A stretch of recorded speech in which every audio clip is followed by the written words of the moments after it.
Good morning student. Class 8 science chapter second सूक्ष्म जीव मित्र व शत्रु और पार्ट है आपका सेकंड। फर्स्ट पार्ट में अपन ने देखा तो सूक्ष्म जीव किसे कहते हैं? ऐसे जीव जिनको बिना किसी सूक्ष्मदर्शी की सहायता से नहीं देखा जा सकता। ऐसे सारे जीव जो है वो आपके सूक्ष्म जीव कहलाते हैं। और अपन ने सूक्ष्म जीवों के बारे में क्लासिफिकेशन देखा था कि 4 प्रकार के होते हैं, कवक, शैवाल, प्रोटोजोआ, और अपन ने वायरस को अलग कैटेगरी में रखा था। जनरली आपके 4 प्रकार के अपन ने देखे थे। आज अपन देख रहे हैं कि कौन कौन से सूक्ष्म जीव ऐसे होते हैं जो मानव जीवन के लिए लाभकारी होते हैं और मित्र की भांति हमारे व्यवहार करते हैं। फर्स्ट पॉइंट इसमें अपन देखने हैं दही व ब्रेड बनाना। जनरली आप लोगों ने पहले की क्लास में भी पढ़ा है कि दही जो है वो लैक्टोबैसिलस नामक जीवाणु से बनता है। छड़ आकार के जीवाणु होते हैं। दही को अगर अपन सूक्ष्म दर्शी यंत्र में देखें तो छड़ आकार के अपने को कुछ जीवाणु दिखाई देंगे। वो अधिक वृद्धि करते हैं और दूध को दही में बदलते हैं। हमको पता है कि हमारी मम्मी दूध को हल्का सा गर्म करके फिर उसमें थोड़ा सा दही का चम्मच टीस्पून भर के दही या जावन मिलाती है, तो 2 घंटे बाद देखते तो वो दूध जो है वो दही में परिवर्तित हो जाता है। ऐसा इसलिए होता है कि जैसे ही जीवाणुओं को थोड़ी सी ऊष्मा या हीट मिलती है उनमें जनन क्रिया जल्दी से होने लग जाती है, वृद्धि तेजी से होती है। और इतना सा लैक्टोबैसिलस मिलाने से उसमें लैक्टोबैसिलस जीवाणु जो होते हैं वो ज्यादा वृद्धि कर पाते हैं और जल्दी से दूध से क्या बन जाता है? दही बन जाता है। इसी प्रकार ब्रेड, यीस्ट नाम का एक पाउडर होता है। जनरली बेकरी आइटम्स बनाने में यीस्ट का उपयोग किया जाता है। हम भी घर पे कर सकते हैं। हम थोड़ा सा आटा लें, उसको गर्म पानी में अगर गूंथें थोड़ी सी शक्कर मिला के और उसमें अगर चुटकी भर अगर यीस्ट पाउडर मिला के उसको 2 घंटे के लिए छोड़ें तो आटा फूल कर ऊपर आ जाता है। यानी कि यीस्ट जो होता है वो उसमें कार्बन डाइऑक्साइड गैस उत्पन्न करता है। जब वो गैस के कण वायुमंडल में जाते हैं तो साथ साथ में उस आटे के कणों को भी क्या करते हैं? ऊपर की ओर उठा लेते हैं, तो वो स्पंजी हो जाता है और फूल जाता है। इसी प्रकार हमारे घर पे मम्मी इडली डोसा वगैरह बनाती है तो उसमें इनो मिलाती है। ये सारा प्रोसेस आपका इनो से भी कार्बन डाइऑक्साइड गैस रिलीज होती है, तो खाद्य कणों को अपने साथ ऊपर उठाकर चलती है। तो पहला अपन ने देखा दही व ब्रेड बनाना। जितने भी बेकरी आइटम्स बनाए जाते हैं, केक, ब्रेड, जितने भी बिस्किट्स बनाए जाते हैं वो सब यीस्ट की सहायता से जनरली बनाते हैं। दूसरा है औद्योगिक उपयोग, जिसमें अल्कोहल और एसिटिक एसिड को बनाना, शराब का निर्माण करना। ये किण्वन के द्वारा ये क्रिया की जाती है। किण्वन की क्रिया में भी ऐसे ही होता है, यीस्ट के द्वारा या किसी अन्य जीवाणुओं के द्वारा। जो भी आपके एप्पल है या गन्ने हैं चीनी बनाते समय, उसमें फल जितने भी होते हैं उसमें यीस्ट मिलाने से किण्वन की क्रिया होती है। सड़ता है वो और कार्बन डाइऑक्साइड गैस रिलीज होती है और सड़ने पर जो आपको क्रिया के दौरान जो बनता है वो आपकी क्रिया किण्वन क्रिया और आपका बनता है अल्कोहल। और ये किण्वन को सबसे पहले 1957 में लुई पास्चर ने दिया था। तो हमको ये भी याद रखना है कि किण्वन की क्रिया सबसे पहले किसने बताई? लुई पास्चर ने। औषधि उपयोग अगर अपन देखें, तीसरा एंटीबायोटिक्स बनाने में इसका उपयोग होता है। बहुत सारे जीवाणु और कवक जो होते हैं जिनसे एंटीबायोटिक बनाई जाती है। एंटीबायोटिक के कुछ एग्जाम्पल आपके यहाँ दे रखे हैं, इरिथ्रोमाइसिन, स्ट्रेप्टोमाइसिन और टेट्रासाइक्लिन। ये तीनों आपके क्या है?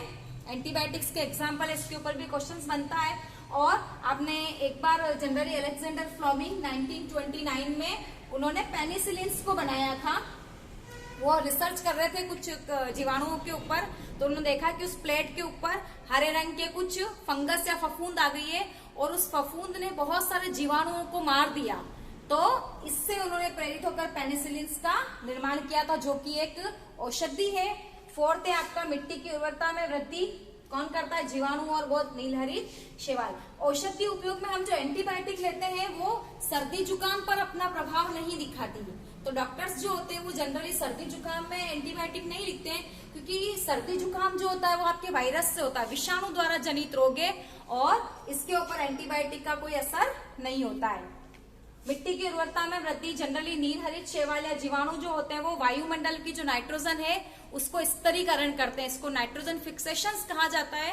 राइजोबियम जनरली अपन ने फलीदार पौधों की जड़ों में देखा था, बिफोर क्लास में भी अपन ने पढ़ा था। तो ये क्या करते हैं? वायुमंडल की नाइट्रोजन को स्थिर करके नाइट्रेट और नाइट्रेट्स में चेंज कर देते हैं और उस नाइट्रोजन को जो पौधे डायरेक्ट नहीं ले सकते हैं वो नाइट्रोजन को द्रवित अवस्था में ग्रहण करते हैं। जो काम कौन करता है? जीवाणु और बहुत सारे साइनोबैक्टीरिया। इसको ब्लू ग्रीन एल्गी भी कहा जाता है और नीलहरित शैवाल भी कहा जाता है।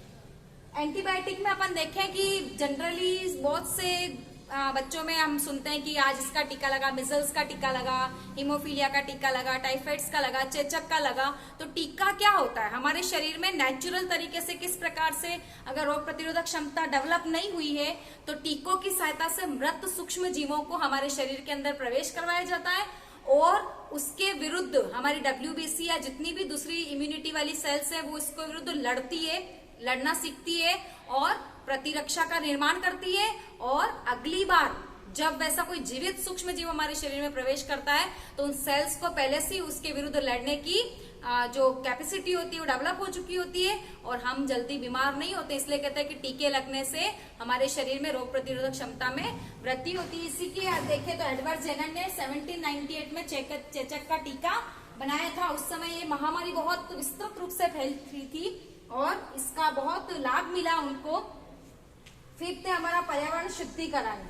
जीवाणु को डिटर्जेंट कहा जाता है, नेचुरल डिटर्जेंट, प्राकृतिक जो आपका सर्फ कह सकते हैं, सफाई करने वाला कोई भी पदार्थ कह सकते हैं। हम देखते हैं कि हमारी मम्मी रोटी, सब्जी या जितने भी जैविक पदार्थ हैं, फल सब्जियों के छिलके, आप एक प्रयोग भी कर सकते हैं कि बासी रोटी, ब्रेड या फल सब्जियों के छिलकों को एक डब्बे में लें, उसमें थोड़ा सा पानी डालें और उसको ढककर रख दें। एक दूसरा डब्बा लें और उसमें प्लास्टिक और कांच के आइटम डालें और उसको भी ढक के रख दें। 10 दिन बाद हम देखेंगे तो जो जैविक कचरे वाला डब्बा था वो सड़ गया है और उसमें से बहुत सा पदार्थ ऐसा जो डिक्ले हो गया है, जबकि प्लास्टिक और कांच का जो डब्बा था उसमें किसी प्रकार का कोई चेंजेस नहीं हुआ है। तो जैविक पदार्थ जितने भी होते हैं, रसोई घर से निकलने वाला कचरा जनरली, वो आपका जो जीवाणु जिसको होते हैं उसको क्या कर देते हैं, धीरे धीरे सड़ाते हैं, अपघटित करते हैं और मिट्टी में मिला देते हैं और मिट्टी के उपजाऊपन को बढ़ाते हैं और मिट्टी की ऊपरी परत जिसको ह्यूमस कहते हैं उसमें वृद्धि करते हैं और सफाई कर रहे हैं। जितना भी कचरा है, आप देखो गांव के बाहर मृत पशुओं का शरीर डाला जाता है,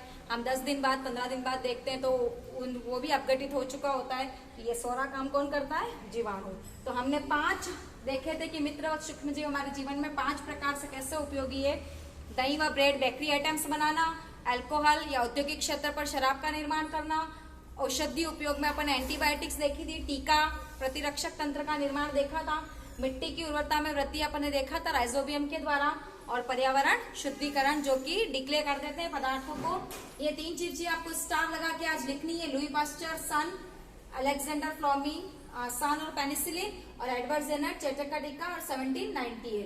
और सेकंड क्वेश्चन है आपका 3 एंटीबायोटिक औषधियों के नाम लिखो। ये दोनों काम आप आज करने हैं।